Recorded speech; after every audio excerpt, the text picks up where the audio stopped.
मराठाचं एकीकडे सर मराठाचं देखील आंदोलन सुरू आहे, दुसरीकडे ओबीसी मोर्चा देखील आहे, ते आता आंदोलन साखळी उपोषण करणार असं देखील त्यांनी घोषणा केलेली आहे.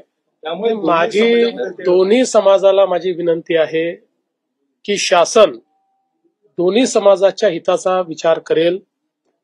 कुठल्याही समाजाला दुसऱ्या समाजासमोर आणण्याचा शासनाचा हेतू नाही. त्यामुळे कोणावर अन्याय करून कोणाला देण्याचा प्रश्न नाहीये. दोघांचे प्रश्न आम्ही सोडवणार आहोत. त्यामुळे ओबीसी समाजानेही हे लक्षात ठेवावं की कुठेही त्यांच्यावर अन्याय आम्ही होऊ देणार नाही. आणि मराठा समाजाने हे लक्षात घ्यावं की आम्हीच सोडवल्यात सगळे प्रश्न, दुसरे कोणी सोडवले सांगावं कोणी सोडवलेले आहेत. मराठा समाजाचे प्रश्न आमच्या सरकारशिवाय, म्हणजे मी मुख्यमंत्री असताना, शिंदेजी मुख्यमंत्री असताना तेव्हाच सुटल्यात, बाकी कधी सुटले प्रश्न, आणि आम्हीच सोडवणार आहोत. आंदोलन संपलेली आहेत. महाराष्ट्रातच मराठा आंदोलन नेमकं काय होतं? मुळामध्ये ही जी सगळी आंदोलनं होती त्या लोकांना हे लक्षात आलं की ईडब्ल्यूएस आल्यानंतर त्यांचा प्रश्न बऱ्यापैकी त्या ठिकाणी सुटलेला आहे.